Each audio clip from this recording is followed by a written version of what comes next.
Shalom. మన ప్రభువు రక్షకుడైన యేసుక్రీస్తు నామములో మీ అందరికీ కూడా నా యొక్క శుభ తెలియపరుస్తూ ఉన్నాను. నేరుగా దేవుని యొక్క వాక్యంలోకి వెళ్ళాలని ఇష్టపడుతూ ఉన్నాను. ఇక్కడ దేవుడు నాతో మీతో అందరితో మాట్లాడుతూ ఉన్నాడు. మీరు అనుకుంటారు నా ఎక్కడితోటే మాట్లాడుతున్నాడు కదా అని మీరు అనుకోవచ్చు. అది కాదు. సృష్టికర్త మనందరితో మాట్లాడుతూ ఉన్నాడు. ఎందుకని ఆయన అందరితో మాట్లాడవలసిన అవసరం ఎందుకు అని వచ్చింది అని అంటే, అందరి జీవితాలు ఎండిపోకూడదు. అందరి జీవితాలు ఎండిపోకూడదు. అందరి జీవితాలు వెలిగింపబడాలి. రెండోది సిగిరింపబడాలి అని దేవుని యొక్క సంకల్పం. కానీ ఈ రోజుల్లో అడుగుల నుంచి నడనెత్తి వరకు కూడా ప్రతి ఒక్క మనుషుల్లాగానే జీవిస్తూ ఉన్నారు, కానీ వాళ్ళలో శరణము లేదు. మేము బ్రతికి ఉన్నాం కదండి, మాలో శరణము లేదు అని అడుగుతున్నారేంటి అని అనుకోవచ్చు. అది నిజమే. ఈ రోజుని దేవుని యొద్దకు రండి, మీరు దీవింపబడతారు అని చెప్పినప్పుడు వారు అంటారు, మేము దేవుని యొద్దకు రావలసిన అవసరము లేదు. ఎందుకనంటే మేము తింటున్నాము, తాగుతున్నాము, దొరుకుతున్నాము, మా కష్టార్జితము మేము సంపాదించుకున్నాం, మేము సంపాదించుకున్న ఆ సంపాదన మేము తింటూ ఉన్నాం. ఎవరమ్మ పశువు కాదు కదా అని అనుకుంటున్నారు. ఇది మీరు అనుకుంటున్నారే కానీ అది మీరు కాదు మాట్లాడేది. మాట్లాడిస్తుంది దుష్టుడు. ఆ దుష్టుడు మీలోంచి బయటికి వెళ్ళిపోయినప్పుడు అప్పుడు ఫలిభరితమైన జీవితాన్ని, ఆ వెలుగును మీరు చూస్తారు.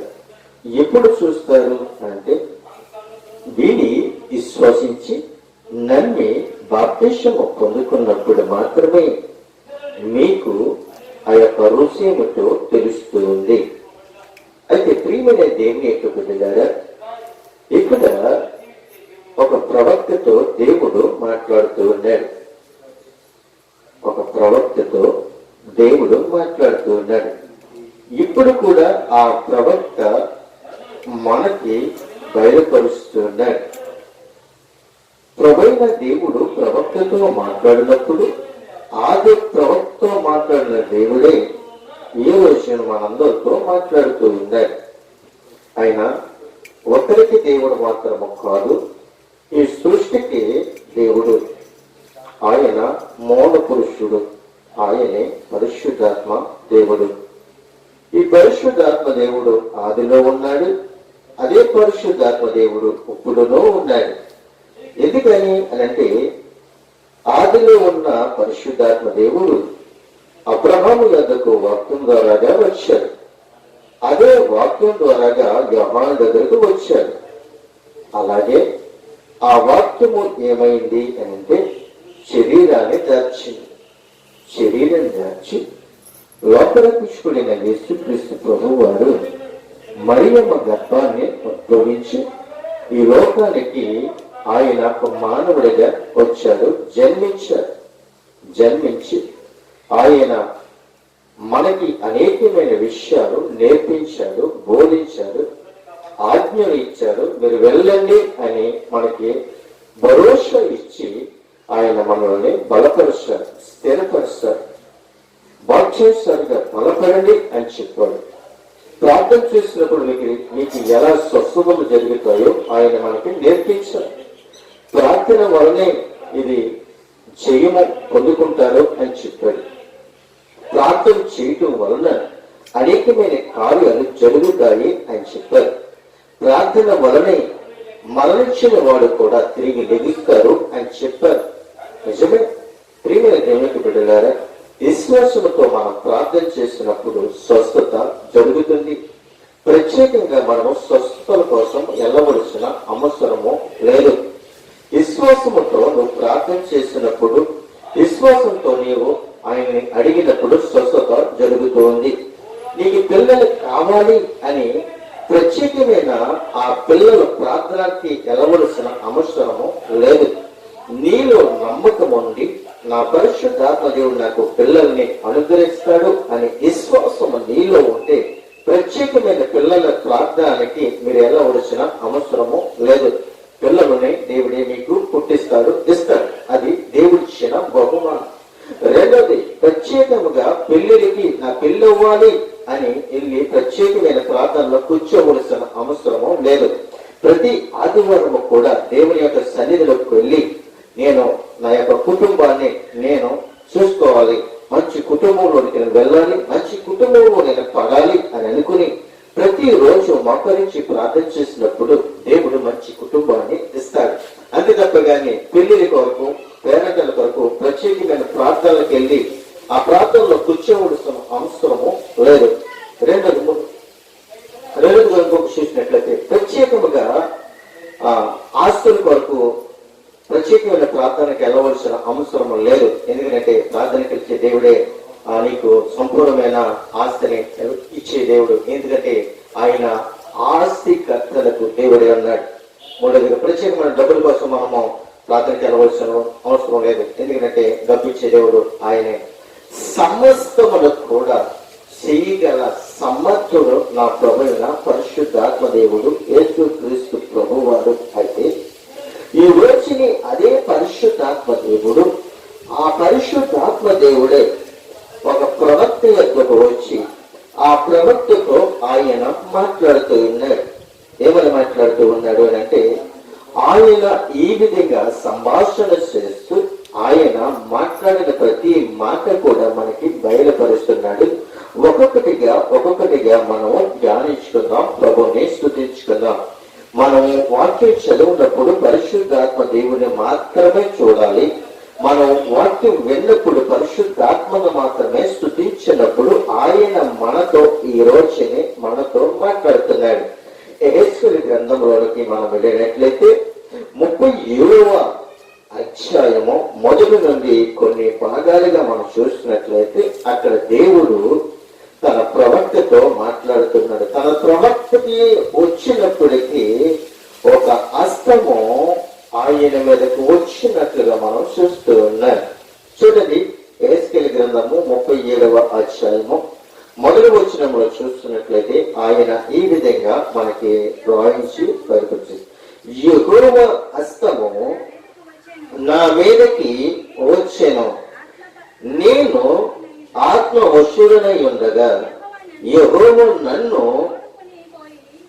తోడుకొని పోయి ఎముకలలో నిండి ఉన్న ఒక లోయలో నన్ను దింపెను.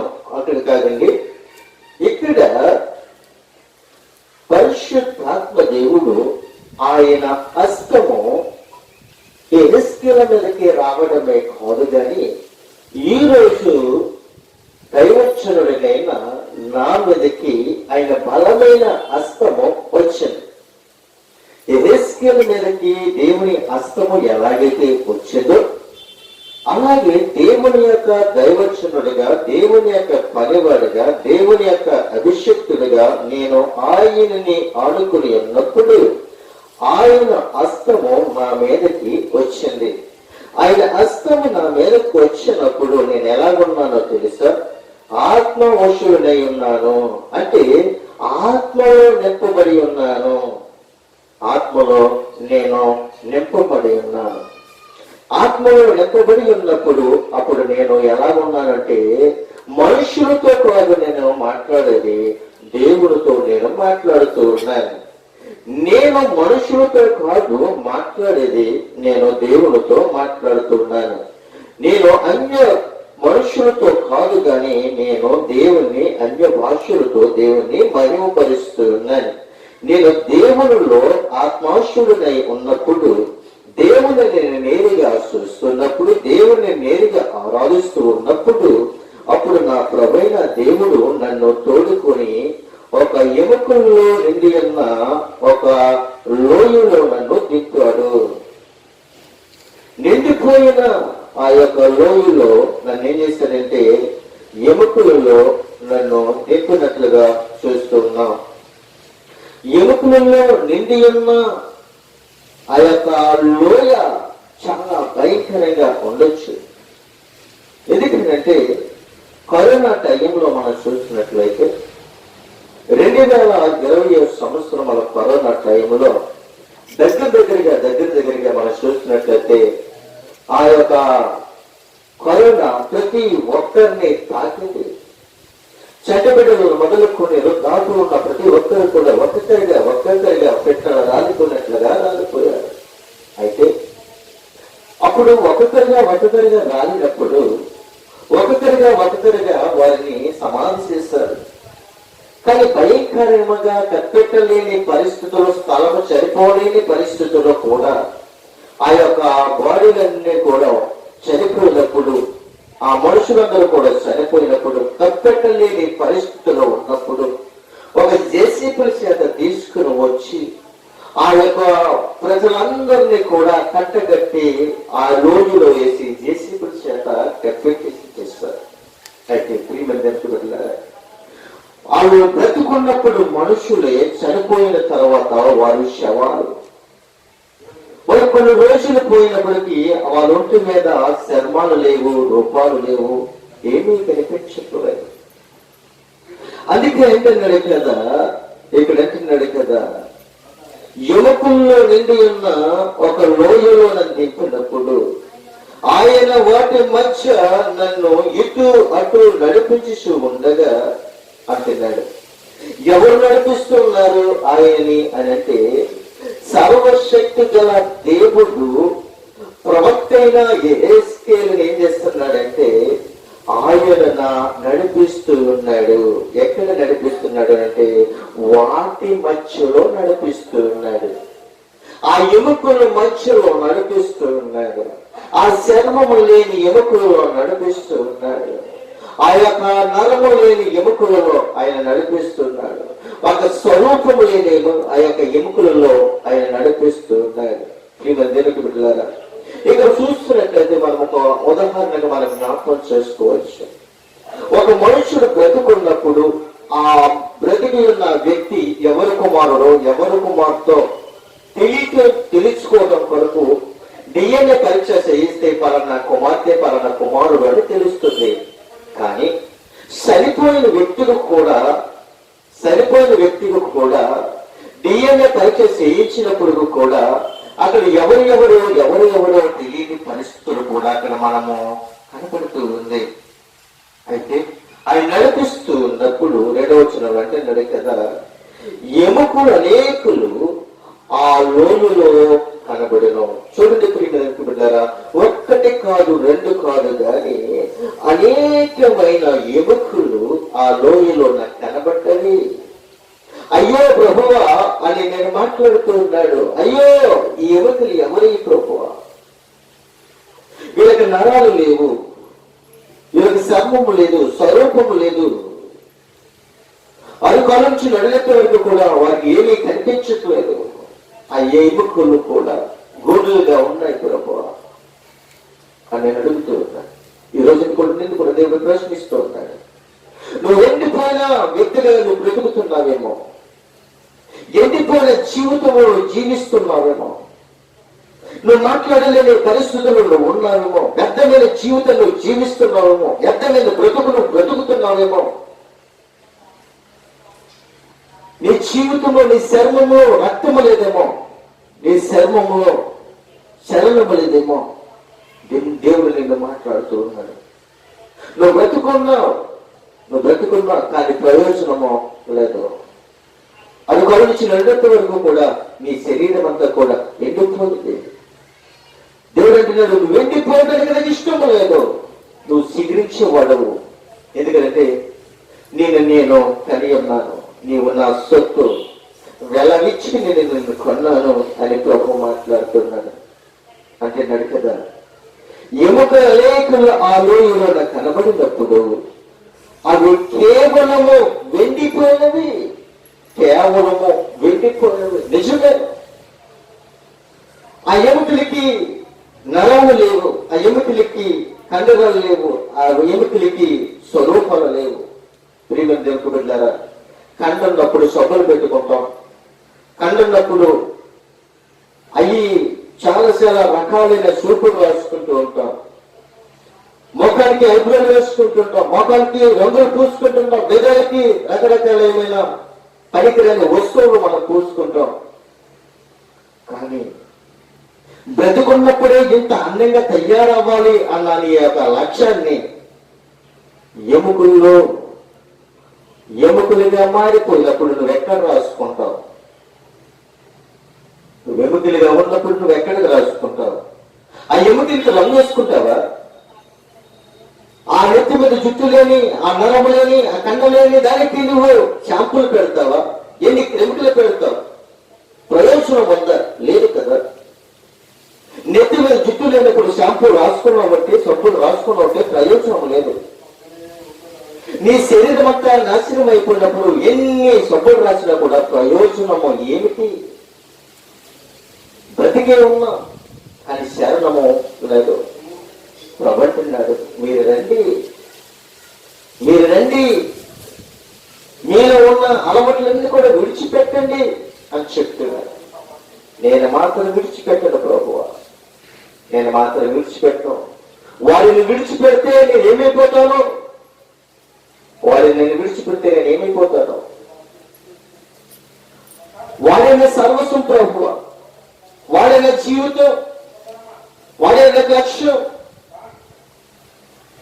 నీ జీవితం నాశనం అయిపోయినప్పుడు, నీ జీవితం పాడైపోయినప్పుడు, నీ జీవితం అంధకారంలో దిగిపోతున్నప్పుడు అప్పుడు వాడు రాడు, వాడు ఆనందిస్తాడు, వాడు సంతోషిస్తాడు, వాడు గంతులు వేస్తాడు, వాడు అక్కడి వరకు కూడా గేలాలు వేస్తాడు. నువ్వు దొరికేంత వరకు కూడా, నీటిలో చేప దొరికేంత వరకు కూడా ఆ జాలన వాడు వల వేసుకునే ఉంటాడు, గేలాన్ని కాస్తూనే ఉంటాడు. ఎప్పుడైతే అతనికి పట్ట ఆ యొక్క చేపను తీసుకుని సంతోషముతో వెళ్ళిపోతాడు, దాన్ని చిత్రలుగా చేసేస్తాడు, తలకలు 2 ముక్కలుగా కోస్తాడు, అదంతా కూడా ముక్కలుగా నరికేస్తాడు. వాళ్ళకు దొరికినప్పుడు కూడా అదే విధంగా నువ్వు ఆడుకుంటాడు, అదే విధంగా నిన్ను పాడు చేస్తాడు. నీ తలకల్ని 2 చెక్కలుగా చేసేస్తాడు, ముక్కలుగా నరికేస్తాడు. ఆ ఇష్టం వచ్చినట్టు వాడుకుని ఏదో ఒక రోజు నడి రోడ్డు మీద నేను విడిచిపెట్టేస్తాడు. ప్రయోజనం లేదు. ఎండిపోయిన జీవితం.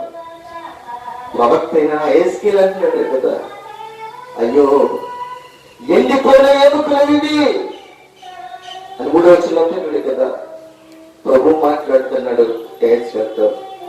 నరపుత్రుడా, ఎండిపోయిన ఈ ఎముకలు బ్రతకగలవా అని అడుగుతున్నాడు. నిజమే, నన్ను ప్రశ్నించాడు. ఈ రోజు నన్ను ప్రశ్నించాడు. నేను కూడా ఒకప్పుడు ఎండిపోయిన వ్యక్తినే, నేను ఒకప్పుడు చీకటిలో బ్రతికిన వ్యక్తినే, ఒకప్పుడు లోకంలో బ్రతికిన వ్యక్తినే, ఒకప్పుడు సమాజాన్ని విడిచిపెట్టి బ్రతికిన వ్యక్తినే. కానీ క్రీస్తులోకి వచ్చినప్పుడు, క్రీస్తు రక్తములో కడగబడినప్పుడు, క్రీస్తు స్వరూపములకు వచ్చినప్పుడు, క్రీస్తు స్వరూపములకు వచ్చినప్పుడు నా బ్రతుకు మారింది. క్రీస్తును నేను వెంబడించినప్పుడు నా జీవితం మారింది. క్రీస్తులో ఉన్న లక్షణాలను తెలుసుకున్నప్పుడు ఆ లక్షణాలు నేను నా కుటుంబానికి చెప్పుకోవడానికి ప్రయోజనకరంగా ఉంది. నా క్రీస్తులకు నేర్పించిన విధంగా, క్రీస్తు నాతో మాట్లాడిన విధంగా, క్రీస్తు నన్ను నడిపించిన విధంగా నేను నడుచుకోవాలి. నేనే కాదు, నా కుటుంబాన్ని, నా సంఘాలను కూడా అదే విధంగా నడిపించుకోవాలన్న ఆశ, తపన. అంటే నడిపారు.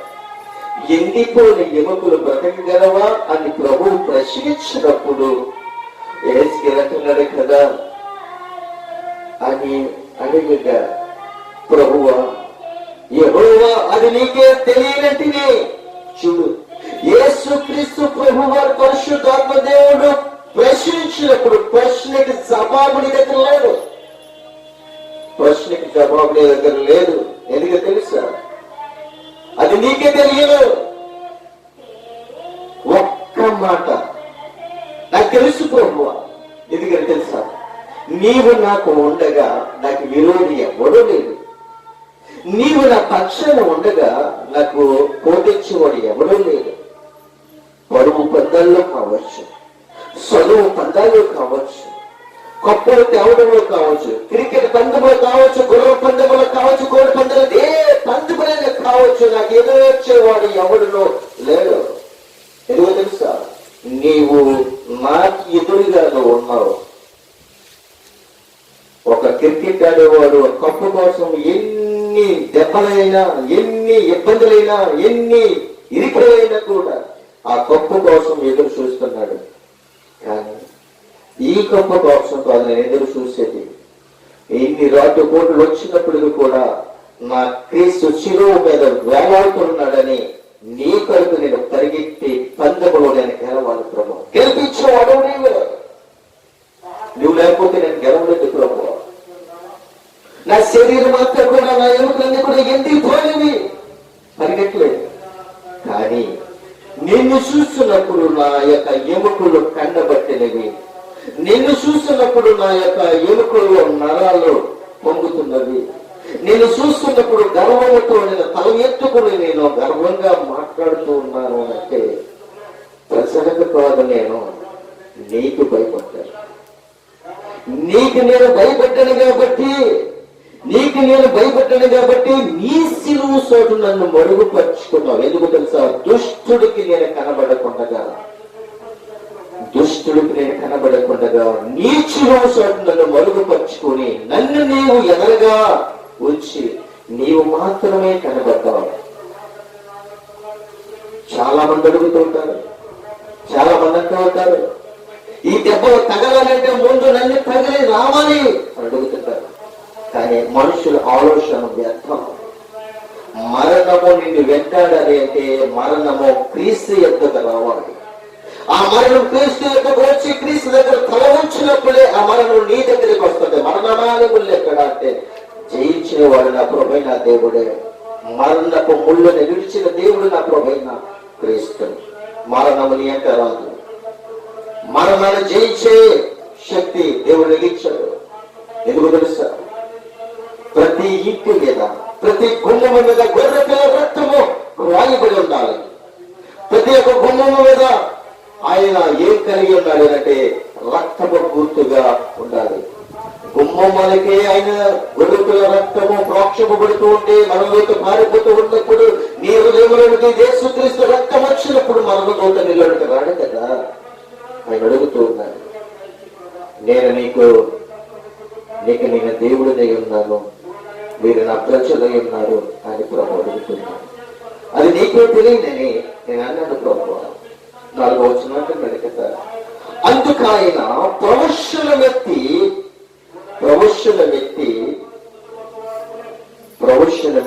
అంటూ ఉన్నాడు కదా, ఎండిపోయిన ఈ ఎముకలలో ఎట్లనో ప్రభువైన దేవుడు ఆ ప్రవక్తైన యెహెజ్కేలుతో మాట్లాడుతున్నాడు. ప్రవశనమెత్తి ఈ ఎముకలతో ఎట్లనమో. ఎంత గొప్ప దేవుడు నా దేవుడు. ఒక మానవుడికి ఆజ్ఞ ఇచ్చాడు, ఒక మనుష్యుడికి ఆజ్ఞ ఇచ్చాడు. ఆయన పవర్ నీకు ఇచ్చాడు. నీ పవర్ ఇచ్చినప్పుడు నువ్వు ఎలా మాట్లాడాలో తెలుసా? నువ్వు ఆయన ఎత్తు పట్టుకుని మాట్లాడాలి. అని మాట్లాడుతున్నప్పుడు ఎలా మాట్లాడుతున్నాడు తెలుసా? ఎండిపోయిన ఎముకలారా యెహోవా మాట మీద ఆలకించాలని ప్రవక్త అయిన యెహెజ్కేలు హెచ్చరిస్తూ ఉన్నాడు. ఎండిపోయిన ఎముకలారా యెహోవా మాట ఆలకించండి. బ్రతికున్నప్పుడు ఆలకించలేని బ్రతుకులు చచ్చిపోయిన తర్వాత దేవుణ్ణి ఆరాధించగలుగుతారా? నేనంటున్నాను, ఎండిపోయిన ఎముకలు ఎవరి కింద ఉన్నవి అంటే క్రీస్తు కింద ఉన్నవి అని నేను అనుకుంటున్నాను. క్రీస్తు కింద ఉన్నారు కాబట్టి, క్రీస్తు కింద వాళ్ళు ఆ యొక్క నిబంధన కలిగి ఉన్నారు కాబట్టి, ఒకే లోయలో అనేకమంది ఎముకలు ఉన్నాయి కాబట్టి ఆయన ఆత్మ ఆ ఎముకల మీద ఉన్నది కాబట్టి, ఆయన యొక్క స్వరూపము ఆయనను చూస్తుంది కాబట్టి, ఆయన యొక్క రూపము ఆ ఎముకను చూస్తుంది కాబట్టి, ఆ ఎముకలన్నీ కూడా అంటున్నాడు, ఎండిపోయిన ఎముకలులారా యెహోవా మాట మీరు ఆలకించండి. వాళ్ళు చనిపోయినప్పటికీ కూడా ఆ లోయలో ఉండి ఆ ఎముకలు దేవుని మహిమపరిచినవి. ఎండిపోయిన ఎముకలు కూడా ప్రార్థించగలవా అనంటే ప్రార్థించారు కాబట్టి, ప్రార్థనలో వారు ఉన్నారు కాబట్టి, ఒకే సంఘంలో ఉన్నారు కాబట్టి, ఒకే నిబంధనలో ఉన్నారు కాబట్టి, వాళ్ళకి నరము లేకపోయినా, కండరాలు లేకపోయినా, స్వరూపం లేకపోయినా అందరూ కలిసి ఉన్నారు. అక్కడ కులమతాలు ఏమీ కనిపించట్లేదు. నీ ఇంటి పేరు కనిపించట్లేదు, నీ రంగు కనిపించట్లేదు, నువ్వు ఎరుపు నలుపు, నీ కులం వేరు అక్కడ ఏమీ అనుకోవట్లేదు. వాళ్ళు బ్రతుకున్న మనమే, నీ కులం వేరు, నా కులం వేరు, నీ ఇంటి పేరు వేరు, నా ఇంటి పేరు వేరు, నీ మతం వేరు, నా మతం వేరు. ఇలా కొట్టుకుని చస్తున్నామే కానీ ఎండిపోయే ఎముకలకి విలువ ఉన్నట్లుగా మనకి లేకపోయింది. ఇక్కడ ప్రవక్తైనాడు కదా, ఎండిపోయిన ఎముకలులారా యెహోవా మాట మీరు ఆలకించండి. మనం వెళ్ళకపోవచ్చేమో, మనం మాట్లాడకపోవచ్చేమో, మనం నడవలేకపోవచ్చేమో, కానీ నడవలేకపోయినప్పటికీ కూడా దేవుని స్తుతించడానికి సిద్ధపడ్డది. అప్పుడు అంటున్నాడు కదా 5వ వచనంలో, ఈ ఎముకలకు ప్రభువైన యెహోవా సెలవిచ్చినదేమనగా, మీరు బ్రతుకున్నట్లు నేను మీలోనికి జీవ ఆత్మను రప్పించుచున్నాను. ఆమేన్. నీలోనికి నాలోనికి శరణము లేని జీవితాల్లోనికి జీవమైన ఆత్మను నాలోనికి పంపించాడు. చచ్చి బ్రతుకుతున్న నాకు దేవుడు జీవాన్ని ఇచ్చాడు. ప్రజలలో అవమానము, ప్రజలలో అసూయ, ప్రజలలో కక్షలు, ప్రజలలో క్రోధముతో నింపబడిపోయిన ఆ యొక్క దేశంలో దేవుడు నన్ను నడిపించుకుంటూ ఆయనకు జీవాత్మ నాకు ఇచ్చినప్పుడు, నువ్వు వెళ్ళిన ప్రతి స్థలములో కూడా నా జీవ ఆత్మతో నిన్ను నేను నడిపించుకోబోతూ ఉన్నాను అని ప్రభువు మాట్లాడుతున్నాడు. అందుకే నేను ఎక్కడ నిలబడినప్పటికీ కూడా పై జీవ ఆత్మను రప్పించుచున్నాను. నిజమే, నీలోనికి నాలోనికి జీవమైన ఆత్మ నాలోనికి రప్పించున్నాడు. అయితే చర్మము కట్టి మీకు నరములను ఇచ్చి మీ మీద మాంసము పొదిగి చర్మము మీ మీద కట్టిదను, మీలో జీవాత్మగా మీరు బ్రతుకుదురు. అప్పుడు నేను దేవుడైనా ఉన్నానని మీరు తెలుసుకున్నారు. ప్రియమైన దేవుని బిడ్డలారా, ఈ రోజునే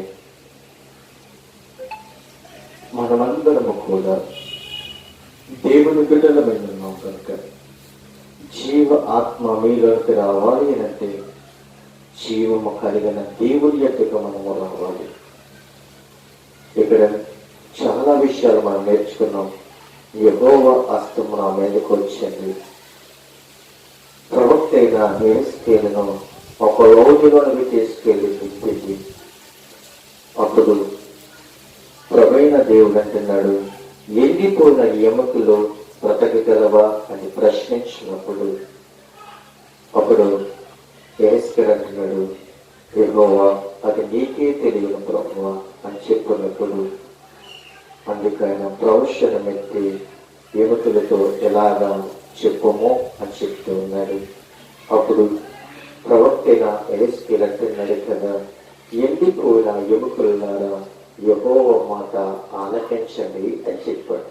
మనం కూడా చరమును లేని బ్రతుకుల్లో ఉన్నప్పటికీ కూడా క్రీస్తు కిందకి మనం వచ్చినప్పుడు, క్రీస్తు మనల్ని బ్రతికించినప్పుడు సజీవులుగా ఉన్నప్పుడు మనము ప్రభువుని ఆరాధించాలి కానీ ప్రభువును స్తుతించాలి కానీ లోకములో ఉన్న వాళ్ళు కాదు. అయితే ఎముకల మీద నరాలు లేనప్పుడు, చర్మము లేనప్పుడు, మాంసము లేనప్పుడు ఆయన మాత్రమే పొదిగి ఉన్నాడని మనం చూడాలి. అయితే ఈ చర్మము, నరములు, మాంసము ఎండిపోయిన ఎముకల మీదకు వచ్చినప్పుడు, అప్పుడు జీవ ఆత్మ వారిలో మరి వచ్చినప్పుడు వారు బ్రతికి నడిచినట్లుగా, మాట్లాడినట్లుగా మనం చూస్తున్నాం. ఎందుకంటే తెలుసా, ఎండిపోయిన ఎముకలు క్రీస్తును ఆరాధించినట్లుగా చూస్తున్నాం. ఎండిపోయిన ఎముకలు ఆయన యొక్క కృప కొరకు ఎదురు చూసినట్లుగా మనం చూస్తున్నాం. అలాగే మనమందరం కూడా ప్రభు సన్నిధిలో ఎండిపోయిన ఎముకలుగా వారిలా కాకుండా మనము చిగురించి వ్యక్తులుగా, అనేక మందికి దీవెనకరంగా, ఆశీర్వాదకరంగా ఉండే వ్యక్తులుగా, ప్రార్థించే వ్యక్తులుగా, ప్రార్థన పూర్వకముగా ఉండే వ్యక్తులుగా ఉండాలని తెలియపరుస్తూ నా మాటలు అనుభవిస్తూ ఉన్నాను. కొద్ది మాట దేవుడి నుంచి ఆశీర్వదించిన దాకా ఆమేన్.